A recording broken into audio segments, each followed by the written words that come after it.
los chefs me botó un vaso de vidrio a la cara, así. Imagínate.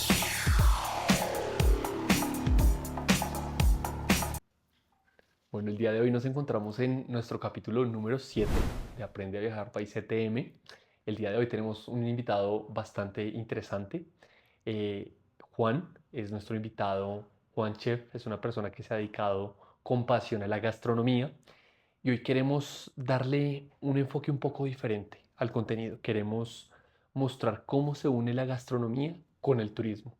Como a veces hay personas que inclusive antes de tomar una decisión de viaje piensan en qué voy a comer, qué restaurantes voy a conocer, cómo es la gastronomía de este destino, es algo que es bastante importante. Entonces, quiero que iniciemos por más redundante que suene.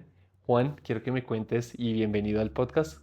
¿Quién eres? ¿A qué te dedicas? ¿Y cómo nace tu proyecto de Juan Chef Foodie? Buenas Bueno, noches. muchas gracias por la invitación. Un placer estar acá con ustedes. Bueno, ¿cómo nace Juan Chef Foodie? Te cuento como los inicios. Yo estudié cocina ya hace varios años. Entré a estudiar y después de estudiar me di cuenta que no quería tanto trabajar en temas de restaurante. Como que mi vocación, uno como que termina de estudiar cocina y dice como, bueno, ¿qué sigue? ¿No? Y el restaurante es la primera opción de muchos de los que salimos, pero encontré la posibilidad de empezar a hacer experiencias gastronómicas y clases de cocina. Entonces ahí yo creo que empezó a abrirse mucho ese tema de el Juan Chef y también el tema del foodie, porque gracias a eso tuve la posibilidad de probar ingredientes diferentes, Ok. ingredientes que abren mucho la mente, ¿no? Entonces, ya poder conocer otros tipos de quesos, otros tipos de vinos, jamones, que es una denominación de origen, palabras claves que muy seguramente van ligadas también con el tema turístico. Em, y a partir de eso, bueno, yo creo que mi caso específico de cómo me volví Juan Chef Foodie, ya el final, es un tema también como de pandemia, Ok. de ese tema de evolución, que muy seguramente has escuchado muchos de esos casos. Sí, de reinventarnos, ¿no? Exactamente, mucho tiempo libre.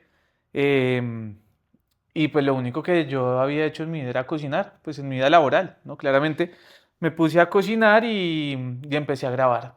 Me arriesgué y pues el primer video, que ahí lo tengo subido en mi cuenta, pues a veces me da mucha nostalgia verlo porque es como El en origen. edición, en audio, mejor dicho, se nota que es totalmente amateur y pues ahí empecé también como a buscar nuevas formas de hacer mejor mis videos. Ok.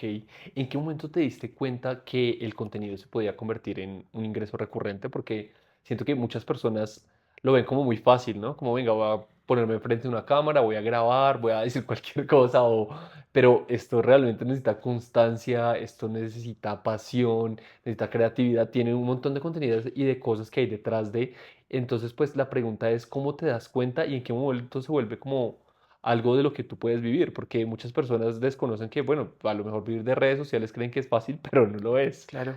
Entonces, ¿en qué momento te das cuenta, bueno, esto puede ser inclusive un trabajo, que es un trabajo full time, y Sí. en qué momento puedo combinar esto con otras actividades que haga, pero pues como core de mi vida? Claro, yo creo que la clave de eso es perseverar y mucha gente allegada, muchos amigos pues me hacen preguntas así como de ¿qué tip me recomiendas para ser influencer? ¿Qué tip me recomiendas para hacer un video? Yo creo que tipos de contenidos hay muchos, formas de grabar hay Cierto. muchos. Pienso que lo importante es ser original en el contenido, poder generar una diferencia.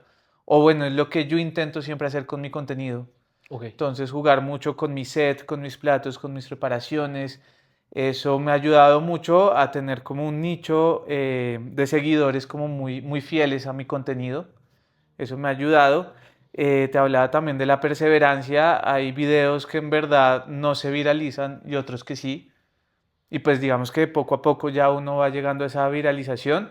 Pero me pasó mucho que me entusiasmaba haciendo una receta y yo decía, no, esa receta va a salir, mejor dicho, buenísima, ese video la voy a romper, cuántos seguidores, mejor dicho, me proyectaba, cuando me daba cuenta era la receta menos vista. Y de repente ya también hacía una receta que tal vez no le metía tanta intención o simplemente era como porque tenía unos ingredientes en casa y era la receta más vista. Entonces muchas veces A eso me refiero con la perseverancia y la paciencia, que tal vez uno no espera que su mejor receta sea la más vista. Ok, ¿Listo? Entonces, pues eso ha sido interesante. Y ya después el seguimiento, el reconocimiento, las marcas empiezan a buscarlo. Asimismo, en algún momento también yo decidí buscar a las marcas porque me levantaba con las ganas de hacer un reel con, no sé, pasta.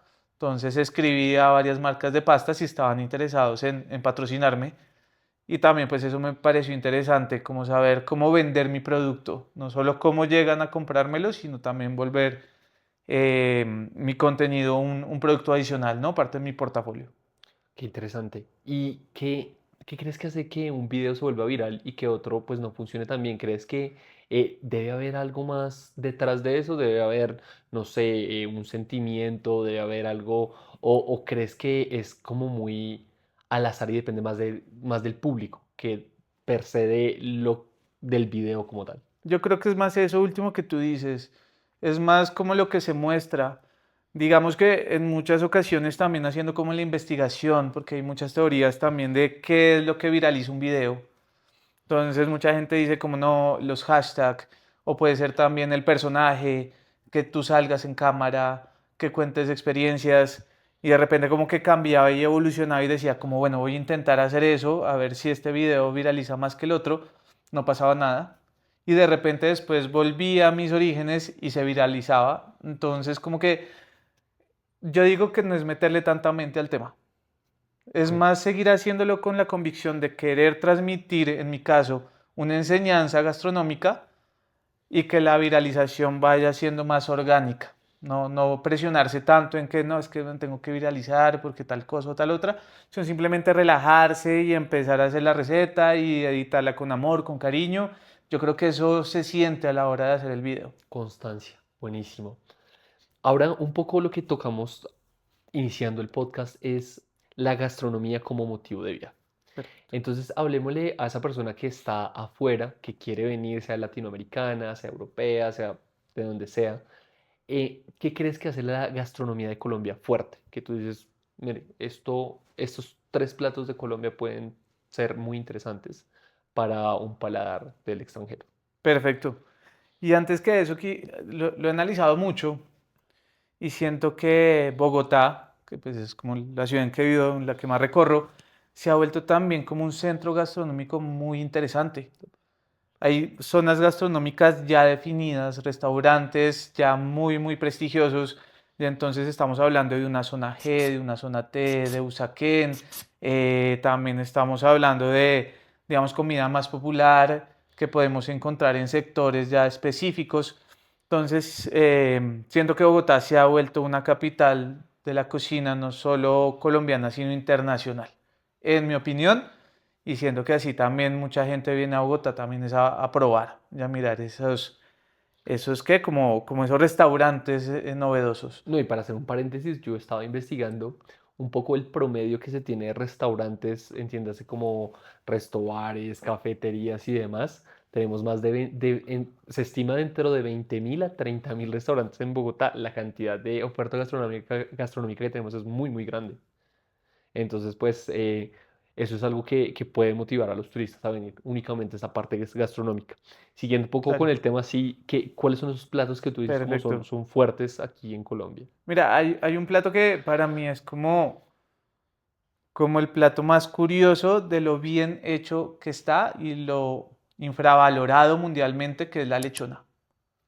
Me parece que la lechona en su técnica, en su preparación, en su cocción, en su artesanía, porque asimismo hay personas que se han dedicado a perfeccionar esto, es un plato increíble, increíble, que yo sé que en cualquier lugar del mundo podría ser una joya. En otro de esos es el tamal. Me parece que el tamal también, por su composición también, por su forma de cocción y también por la tradición, es un plato que me encanta. Y también lo que viene siendo, lo voy a poner en un mismo grupo, pero lo que llamamos nosotros los amasijos.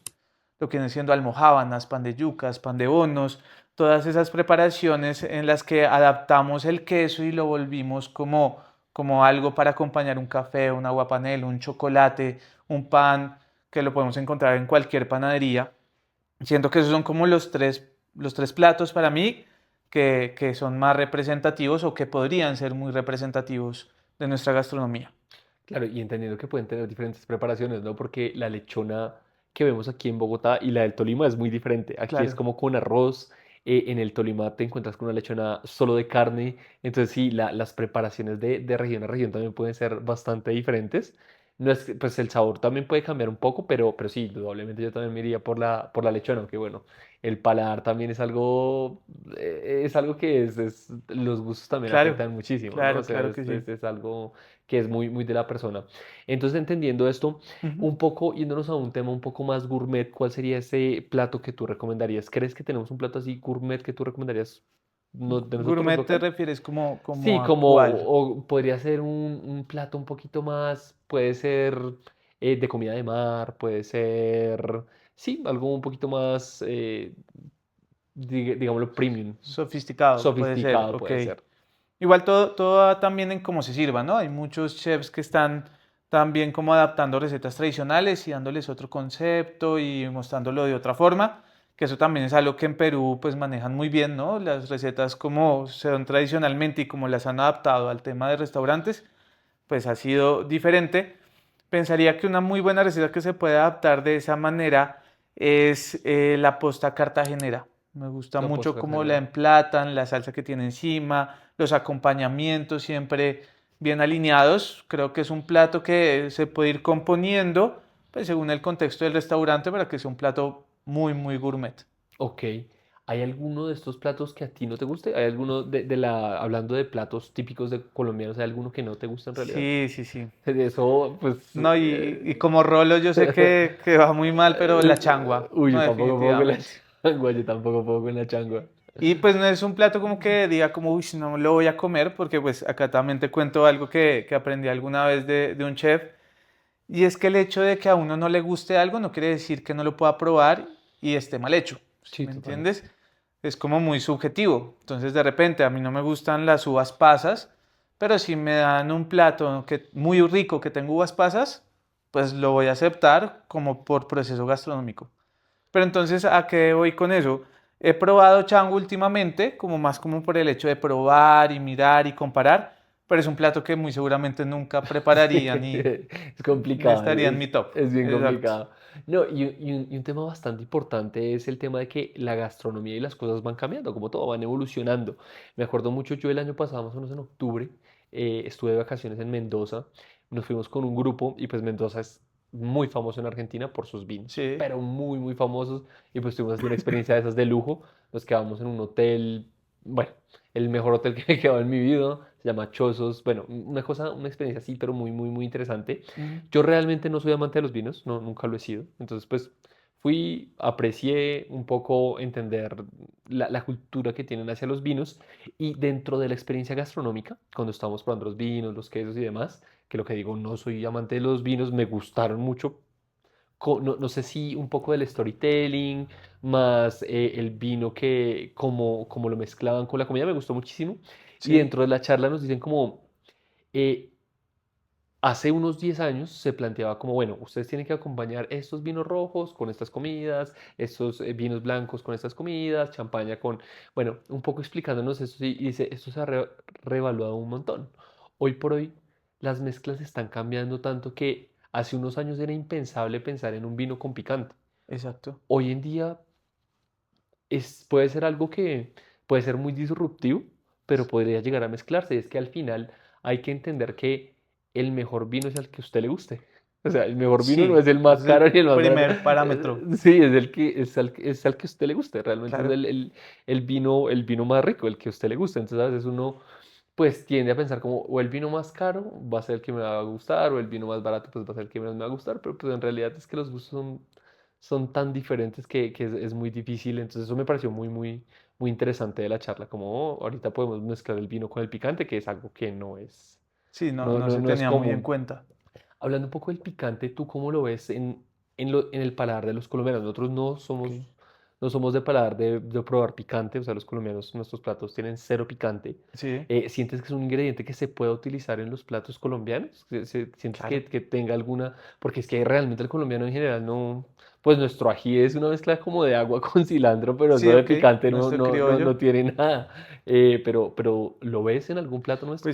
Pues mira que también yo regionalizo mucho eso del gusto del picante, ¿sabes? He tenido la oportunidad en los últimos años de viajar algunas veces a Cali, por ejemplo, y el gusto por el picante en Cali es alto ¡Wow! y un picante fuerte. No lo sabía. Sí, entonces también siento que se puede ir como viendo, no sé si es un tema cultural o también un tema como de clima, puede funcionar también así, o de costumbre, simplemente puede llegar a ser, pero sí tengo referencia que a ellos les gusta mucho, mucho, mucho el picante. Ok. Nuestro paladar acá en Bogotá es más suave, ¿no? Eso que nosotros, yo llamo así como nosotros somos muy empanaderos. Los sitios de empanadas son Sí. súper famosos, sé que en muchas otras ciudades también, pero en Bogotá hay muchísimo. Pero nos gusta es con la salsita rosada y la salsita de tomate y la que no pica y no sé qué. Yo creo que también es como por la costumbre que nos han dado. Pero entonces, teniendo en cuenta eso, yo creo que la globalización de la comida y lo que te comentaba hace un rato, el hecho de que Bogotá se esté volviendo como un centro gastronómico, puede empezar a adaptar este tipo de sabores o de sensaciones como el picante mucho más cercanas, ¿listo? Entonces ya podemos ir a un restaurante peruano y podemos probar ya algo ligeramente picante, podemos ir a una carta de wok o a crepes que ya nos indican qué plato está picante, es porque también el público está empezando como a entrenar ese paladar. Qué Entonces yo creo interesante. que poco a poco puede ir evolucionando ese gusto. Aquí voy a decir algo un poco, no sé, puede ser ignorante y polémico. Em, un poco, siento que la gastronomía de Colombia se siente como subvalorada. Como, bueno, si ustedes Ok, tienen la bandeja paisa, un plato de 1500 calorías, el ajiaco es papa y...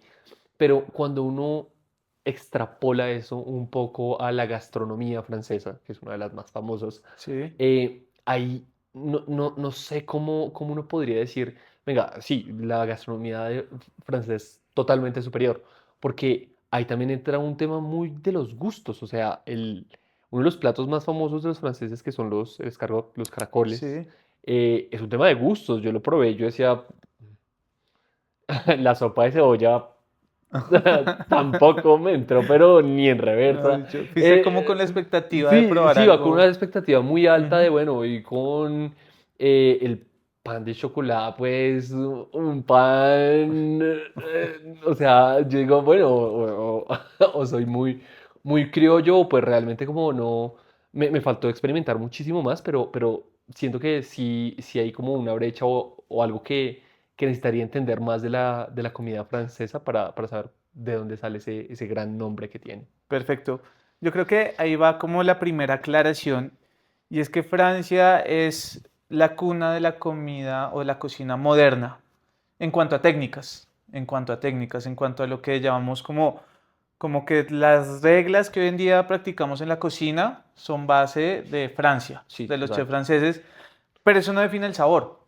Digamos que ellos son muy fuertes en el tema lácteos, la crema de leche es muy fuerte en sus preparaciones, los sabores fuertes también son en las preparaciones un sabor marcado.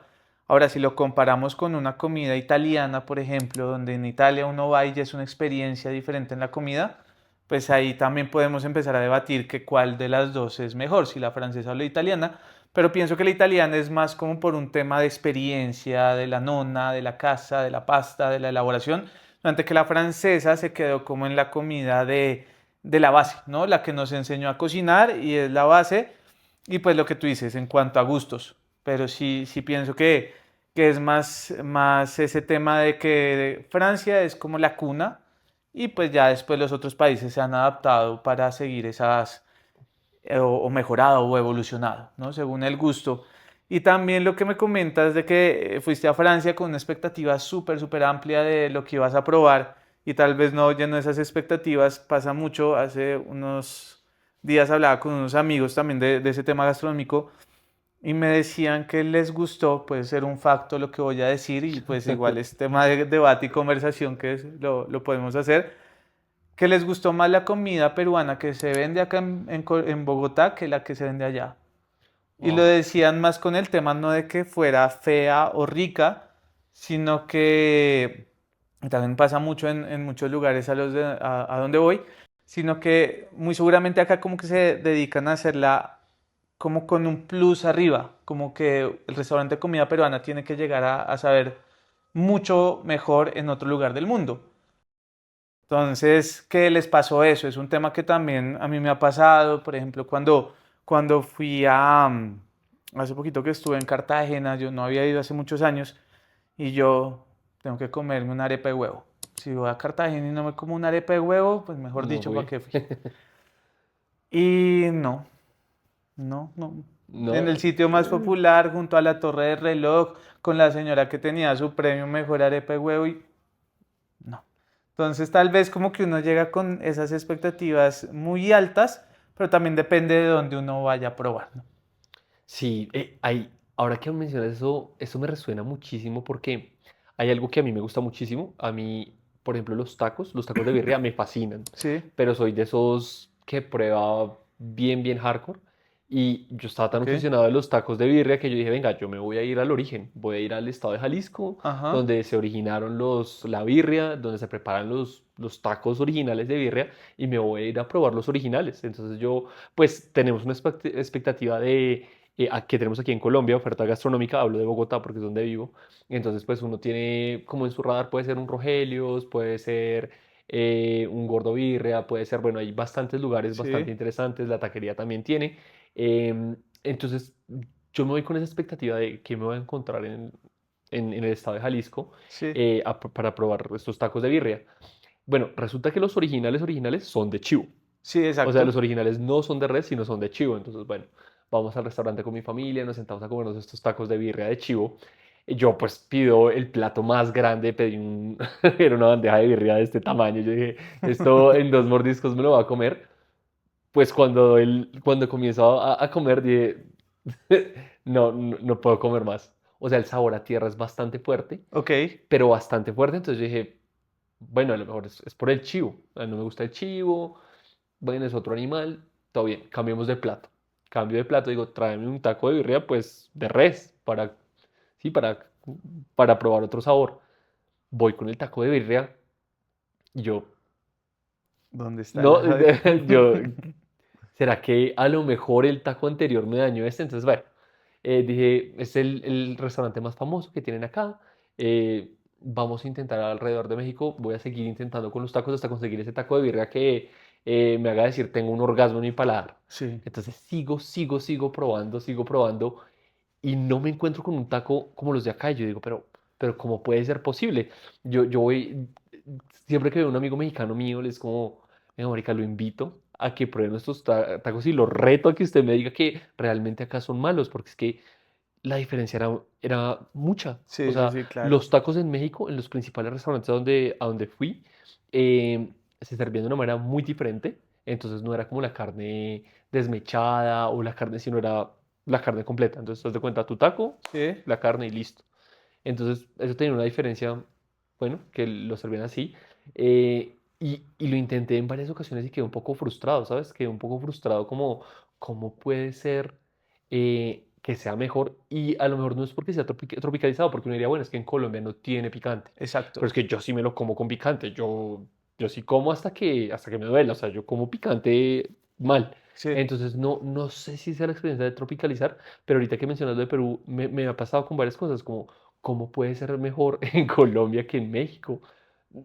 También puede ser el paladar de uno, que uno se cría en Colombia y demás, pero sí me llamó mucho la atención esa experiencia. Y no sé si has tenido tú alguna otra experiencia así similar. ¿Sabes? Yo creo que también es como la expectativa tan alta que uno puede llegar a un lugar a comer. Así pasa. Entonces, tal vez como que mi recomendación sería como ir sin expectativas, sin pensarlo como me va a comer la mejor birria o la mejor causa o el mejor ajiaco, sino simplemente llegar al restaurante y decir como, bueno, vamos a pedir a ver qué pasa.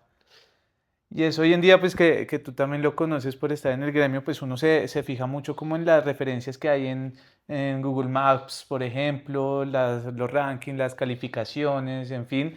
Entonces uno se da cuenta, bueno, este está bien rankeado, tiene tantas estrellas, tantos comentarios, entonces quiere decir que es bueno. Bueno, ahí muchas veces uno se va a la fija, pero a veces uno se va al restaurante de la esquina porque tiene hambre y uno dice como, pucha, está muy bueno, está buenísimo. Entonces yo creo que también es eso, como que no tener unas expectativas como tan fuertes, sino simplemente ir probando poco a poco y uno ir analizando que este puede estar mejor como para no romper tampoco como esa vitrina, ¿no? Porque pues también hace parte del turismo, ¿no? Imagínate si no todo fuera tan rico, pues uno no se iría a comer a otros lugares del mundo. Sí, total. No, a mí me pasa con mis amigos en el día a día, como, venga, recomiéndame un restaurante. Y a veces llegan con tanta emoción, lo que tú dices, como que lo hiper idealizan que uno pues se lo muestran a uno como lo mejor y cuando uno llega con una expectativa tan alta, depende de si el restaurante tuvo un flujo de gente muy alto, depende de tantas variables que uno llega y a veces pues dice, uy, no me parece pues el mejor restaurante. Entonces pues sí, siento que manejar esa expectativa es bastante, bastante importante. Sí. En cuanto a experiencias gastronómicas que venden el Ujú. destino, puntualmente acá en Bogotá, ¿cuál sería tu top 5 de restaurantes? Que tú dirías como, este sería mi top, o ni siquiera top 5, top 3 de restaurantes aquí en Bogotá. Pero referente a que, como a recomendarlo a Sí, en recomendarlo. O algún sea, turista sí, extranjero. sí, ponte en el caso de que tú estás en tu celular, te escribe un amigo que vive en Estados Ok. Unidos, ven, nunca he ido a Colombia, Juan, yo soy super foodie, recomiéndame 3 restaurantes y yo soy muy, me gusta todo, me gusta la carne, me gusta el pescado, soy de todo un poco, quiero probar 3 restaurantes que sean diferentes. Perfecto. Ahí de pronto voy a romper un poco tu pregunta, pero mi primera recomendación no sería un restaurante, sino un lugar, o varios, tal vez. Hace tal vez unos 10 años, yo creo que la alcaldía ha organizado muy bien y sé que en las otras ciudades ha pasado y es visitar las plazas de mercado. Ok, Entonces, hoy en día una plaza como la Plaza de la Perseverancia, donde en el segundo piso está supremamente organizado y cada restaurante o cada sección es un sabor diferente, venden porciones grandes y también diferentes sabores, donde podemos encontrar a alguien que hace comida del Pacífico, otra persona hace comida bogotana, otra persona hace comida tolimense. Siento que para mi primera recomendación es eso, vete a la Plaza de la Perseverancia y ahí puedes tener una gran variedad. Es como, mejor dicho, escoge y todos van a estar muy buenos. que hay un tour de frutas, por cierto, ¿no? Pues hay un tour que tienes de frutas donde puedes probar innumerables Imagínate. frutas. Sí, Claro que sí. Y además, y otra plaza que me gusta mucho visitar es Palo Quemado también. Que Palo Quemado no solo se ha vuelto de comida tradicional, sino también tiene muy buena oferta internacional. Entonces ya ok. estamos viendo restaurantes peruanos, restaurantes mexicanos, muchas taquerías en Palo Quemado. Entonces digamos que más que el restaurante, para mí sería como alguna de esas dos plazas, como para empezar. Creo que te va a ir muy Lo bien recomendarías, ok, yendo a cool. ese lugar. Hay un restaurante que me parece muy, muy bueno, obviamente por la tradición, que es la Puerta Falsa en el centro, Ah, sí, buenísimo. que es un paso turístico y aparte pues venden muy, muy buena comida. Digamos que comida muy colombiano, bogotano específicamente, tamal, chocolate, pero bueno, como que el ambiente hace que sea toda una experiencia y todo completo. Y tal vez, bueno, eso también puede ser tema de debate, pero a mí me gusta. Andrés Enchía. Andrés Ok, Enchía me parece que tiene una muy buena carta, sí, es muy una completa. muy completa. Entonces, uno extranjero si se va, pues si yo fuera a otro lugar y voy a Andrés Chía y veo arepa de choclo, papitas, todo el tipo de empanadas, Sí, hay que mejor dicho. hacerlo. Ahí voy a tener de todo para probar y pues el ambiente también me parece súper, súper chévere. De acuerdo. Crepes también hay que recomendarlo. ¿Sí? ¿Te Crepes, sí, gusta? a mí me gusta. Claro. Pues Andrés, nosotros siempre a los turistas extranjeros los llevamos a Andrés. Sí, Sí o sí es como un imperdible. Recomendamos crepes, pero de paradas casi obligatorias cuando hacemos un paquete está Andrés. Pues por perfecto. todo, la experiencia, la comida, absolutamente todo. La fiesta también que ofrece en Colombia es la fiesta. Algo que nos hace único también como país es la fiesta. O sea, por más Ajá. de que las personas no, el que ha viajado, el que ha conocido, pues otra vez vamos a los gustos, ¿no? Porque es que al que le gusta el electro así súper heavy y demás, pues Europa también puede ser un lugar Exacto. idóneo para esas personas.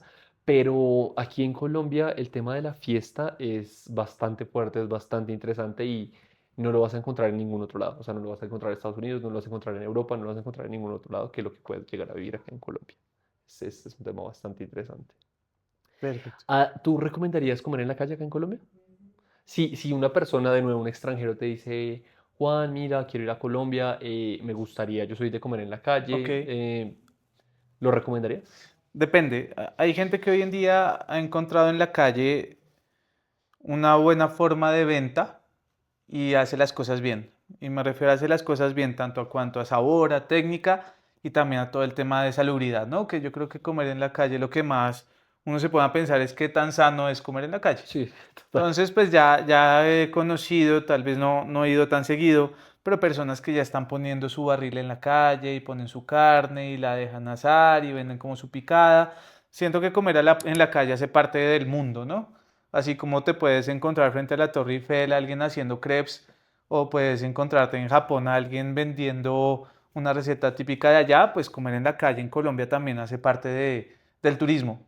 Claro. Entonces sí, ser muy cuidadosos de tal vez, pues ver como todo el tema de cómo está presentado el lugar, ¿no? Y la persona, pues obviamente lo importante es la salud frente a eso, pero sí hay gente que sí está haciendo muy bien las cosas con todo ese tema de asados que te digo, fritos cartageneros, incluso desayunos, también ya estamos encontrando mesas en la calle, entonces sí lo recomendaría. Sí, bueno.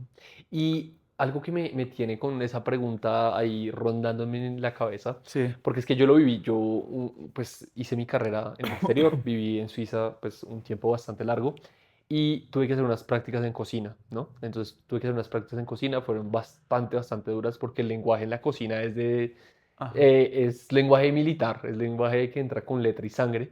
sí, Es bastante duro. De hecho, tengo un amigo que hizo una tesis de el lenguaje en la cocina. O sea, ok, el man hizo una tesis completa de "Marica, lo que se vive en la cocina es putazos, peleas, droga, trago". Entonces uno dice, sí. "¿Qué- tú que me imagino que estuviste metido en el ambiente hardcore de la cocina, ¿cómo puedes ver esa diferencia entre crear contenido y ese ambiente tan hostil que te Claro, encontraste? Porque la cocina total, no es para todo el mundo. claro. Es un ambiente bastante exigente y bueno, ¿qué has encontrado tú en ese cambio? Pues es una gran pregunta, una muy buena pregunta. Te contaba hace un rato, cuando te daba como un poco de mi experiencia, que yo no me hallaba en cocina, en restaurante, era por eso mismo, porque pues mi primer choque a la hora de entrar a un restaurante es eso, como gritos, maltratos. Impactante. También sí hay unos casos que uno dice como, Dios mío, uno no puede como retarse a sí mismo en un momento de paciencia. Entonces ya uno se encuentra como al chef agarrándose a sartenazos con alguno y uno dice, pero, ¿para qué estudiamos, no? ¿De qué se trata de haber estudiado para llegar a ese punto? Sé que eso no va a cambiar, sé que eso no va a cambiar porque pues lastimosamente como esa violencia que se maneja en los restaurantes es algo que se va como heredando lastimosamente. Uy, Entonces sí, muy una duro. generación empezó a hacerlo, pues la siguiente generación va a decir, si a mí me lo hicieron, pues yo lo voy a seguir haciendo. Entonces, pues la idea es que las escuelas, como la que yo estudié, pues empiecen como a cambiar también ese pensamiento, ¿no? Que eso es algo que a nosotros nos hacían también mucho énfasis de que nos toca estar puteando todo el mundo en la cocina, nos toca estar gritando, nos toca estar haciendo ruido. Y pues bueno, yo creo que las escuelas pueden ir alineando eso. Pero tengamos en cuenta que no todas las personas que están dentro de una cocina es de escuela y está bien también, es normal. Entonces, ya con respecto a lo que me dices de la comparación entre hacer contenido y estar dentro de una cocina, no, pues Del prácticamente cielo al yo, infierno. sí, Del total, cielo al infierno. claro, claro, porque en una cocina tú puedes tener lastimosamente un turno que te salga del restaurante a las 12 de la noche, llegues a tu casa a la 1, 1:30 de la Sí, sí. mañana y al otro día a las 11 de la mañana tengas que entrar, que igual pues tienes tu horario de descanso, pero estás igual trasnochando, ¿no? O fechas importantes como un Día de la Madre, como una Navidad, como tu propio cumpleaños, estás ahí metido. Entonces, lastimosamente siento que se pierde mucha vida estando allá adentro y también como mucho tema físico, que es algo que la verdad yo no quería arriesgar. Entonces, muy seguramente si en algún momento pues muchos colegas que trabajan en restaurantes me ven dirán como, no, pues, mejor dicho, está en un pedestal este man, pues sí. Y decidí estarlo y pues Es verdad, es quise verdad. hacerlo, exactamente. Yo lo viví, yo lo tenía que vivir hacia cocina fría y tenía horario dividido, entonces comenzaba, por ejemplo, de 8, terminaba a la 1 y después arrancaba era como de 7 a 12 de la noche Sí, y descansaba como los lunes, un día. Y dentro de la experiencia que viví fue, o sea, estamos hablando, uno diría como, bueno, en Europa no debería pasar este tipo de cosas, la legislación es más fuerte, pura miércoles, o sea, Claro, eso pasa en todo lado, me acuerdo mucho, seguro estaba cometiendo un error, no me acuerdo que hice algo mal, no me acuerdo no me acuerdo exactamente, y me acuerdo que uno de los chefs me botó un vaso de vidrio a la cara, así, imagínate. o sea, yo por puro reflejo me quité y me reventó, y yo dije, ¿y acá qué? Sí, ¿qué pasa Aquí, ahora? entonces yo voy donde el GM, donde el gerente del hotel y le digo, oiga, venga, estaba en la cocina, este man me botó un vaso de vidrio, no sé qué, y el man pues lo desestimó como, lo que pasa en la cocina es como lo de atrás, Claro, usted resuelva sus problemas como quien dice, eso no es mi problema, y pues uno siendo estudiante es como, bueno, no tengo ni voz ni voto acá, o sí, sea, yo más allá de poner la queja no podía hacer absolutamente nada más, y era un ambiente muy hostil, me acuerdo, o sea, el chef, el sous-chef, todos metiendo drogas fuerte, alcohol todo el tiempo, y todo el tiempo era, o sea, el calificativo era groserías, puto, muévete, así, o sea, todo era, sí, sí, sí. era con lenguaje así, Muy hostil, muy hostil, entonces yo claro, decía, wow, como, o sea, la gente que hace esto es, realmente lo hace por mucha pasión, y debería ser algo que debería cambiar estructuralmente en las cocinas, claro. porque pues, o sea, porque las personas deberían vivir así, o sea, todos merecemos respeto, no debería ocurrir eso, o sea, o sea, uno entiende que detrás de la cocina está el cliente que está molesto porque tiene hambre. Entonces sale como la amígdala, ¿no? La amígdala, ese sentido de me voy a morir de hambre, necesito mi plato ya, y la gente, pues uno sabe que hay detrás de eso todo lo que pasa, ese sentido de emergencia que hay en la cocina. Pero por más allá de que haya un sentido de emergencia, uno no puede decir, venga, voy a tratar a todo el mundo a patadas o... ¿No? Y ya que lo hablas, también es algo que genera depresión, ¿no? Pues igual uno estar en un ambiente donde todo el tiempo le estén puteando, le estén gritando, le están maltratando, pues obviamente muchas veces también la personalidad de las personas va cambiando con ese Total. ambiente tan hostil, entonces ya son personas que pueden llegar a la casa con una tensión súper alta o que lo único que lo relaja es las drogas que tú Sí, dices total. o el alcohol, entonces pues ya los vicios son mucho más fáciles de entrar. Es un gremio difícil, la verdad. Yo como recomendación, como chef, así no, no haya estado toda mi vida dentro de cocinas, es que intentemos como cambiarlo, ¿sabes? Porque pues igual hay nuevas generaciones, hay muchachos, o yo los llamo niños, que cuando uno tiene 19 años y termina de estudiar cocina, uno todavía es un niño. Sí, total. Entonces imagínate una persona de 19, 20 años salir como con ese golpe de realidad, Con esa pues me parece expectativa difícil. de voy a hacer esto y voy a hacer lo otro Exacto. y te encuentras con un mundo de... ¿Usted creía que el mundo militar era duro? Bienvenido a la Y de hecho cocina. por eso mismo hay mucha deserción de chefs. Hoy en día con los que estudié, muchos de los que yo estudié y muchos chefs que he conocido que estudiaron cocina, no ejercen cocina. Porque así mismo ese golpe de realidad dijo, no, pues yo no. No, y esos horarios, o sea, también esos horarios y casi inhumanos, o sea, Claro. trabajé de martes a domingo y descansé el lunes, o sea, son horarios también muy, muy Sí. complicados, entonces Y de sí, parte de comensal, porque también el comensal tiene mucho que ver con eso, porque hay comensales difíciles. Personas que van allá y empiezan como, oiga, ¿dónde está mi plato? ¿Y por qué se demora? Y no sé qué. Yo creo que también uno yendo a probar, pues también como que parte de la paciencia y de la experiencia es eso. No estar presión y presión y presione porque uno no sabe detrás de cámaras, ¿qué tras pasa con ese ser bambalinas qué está humano? pasando. Sí, total, Entonces, total. bueno, también es como una recomendación importante. ¿Tú cómo cambiarías eso? ¿Cómo crees que podrías cambiar estructuralmente ese ambiente de la cocina? Que viene pasando generación tras generación, o sea, seguimos en pleno siglo XXI y sigue pasando seguramente. Me imagino que ahora, pues porque no vivo en el día de una cocina, me imagino que habrá cambiado, pero pues de que sigue pasando, eso estoy Claro, seguro. y muy seguramente en muchos otros gremios pasa y también en temas corporativos puede que pase, pero no a ese nivel, ¿no? Sí, no, no, a ese Porque nivel no. seguramente de pronto alguien dirá, no, es que a mí también me pasa en el trabajo. No, pero ese nivel no pasa. No, estoy seguro que no. Entonces yo creo que es un tema más, pues, meterme al tema legal, pero es un tema de normativa. Un Ok. tema oiga, eso es un acoso laboral, mejor dicho, eso no hay otra forma que llamarlo, pues al chef decirle como mi hermano, usted no puede estar tratando a todo el mundo de esa manera porque o se le multa o se le despide, porque pues si se sigue permitiendo, pues va a seguir pasando. Entonces yo creo que es la forma de solucionarlo, que sea muy riguroso el tema legal en cuanto al acoso. Qué buena, qué buena, qué buena estrategia. Bueno, Juan, y un poco Sí, terminando en esta última sección de nuestro programa, tenemos 10 preguntas perfecto. para entender un poco tus gustos y preferencias. Vamos a ver. Bueno, entonces, ¿comida callejera o restaurante de autor? Callejera, Callejera. ¿Ajiaco o bandeja paisa? ajiaco. ¿Arepa colombiana o taco mexicano? Iba a poner la Hijo de pucha. venezolana, que hubiera sido más No, polémica, pero sí. Arepa colombiano, taco, taco. taco. Taco, sí. ¿Dulce o salado? Em, salado. Sí, Salado, ok. sí, sí, sí. Para comer, ¿qué prefieres? ¿Bogotá, Medellín o Cartagena? O Cali, también entra dentro.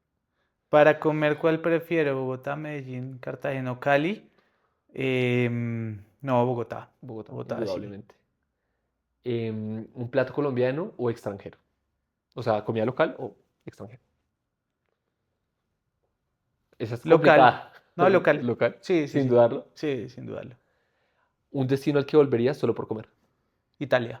Italia, sin Sí. duda. ¿Un sabor que te recuerda a Colombia? Uf. Hay tantos, pero Sí, ¿cuál es? La papa. la papa. Sí, la papa. Completamente. ¿Y un restaurante o experiencia que te haya sorprendido en estos últimos meses? Restaurante o experiencia que me ha sorprendido en estos últimos meses. Pues mira que un restaurante, tal vez no de los últimos meses, porque ya lo conozco hace varios años, pero he ido hace poco. Es un restaurante que se llama Quinjo. Ok, Este restaurante queda en el barrio Prado Veraniego, aquí en Bogotá. Ellos se llaman Quinjo Barrio Asiático, porque hacen referencia a que es comida asiática, con muy buenas técnicas, técnicas asiáticas de cocción y también me gusta mucho porque tiene como un toque de autor, ¿no? La persona que organiza la carta como que ha hecho como algo que quiere expresar, ¿no? Se nota que también es algo que investigó, y no solo investigó, sino que probó y además hizo sus pruebas internas y resulta siendo una carta maravillosa. Entonces, siempre que voy a ese lugar, para mí es full increíble recomendado. para experiencia y para sabor y para comida. Es muy buen lugar. Buenísimo, buenísimo, Juan. Bueno, muchísimas gracias por tu tiempo y ya nos acercamos a una época un poco compleja acá en el país. Ok, sí, Venimos con esta época política. em, Esperemos que todo termine bien. sí, por ¿Por supuesto. quién te inclinas políticamente? ¿O prefieres no responder? No, soy muy neutral, Eres ¿sabes? muy Desde hace neutral. muchos años, pues en otras elecciones sí, sí había estado como más acorde a alguno, pero en estas elecciones, la verdad, ¿Sientes que no?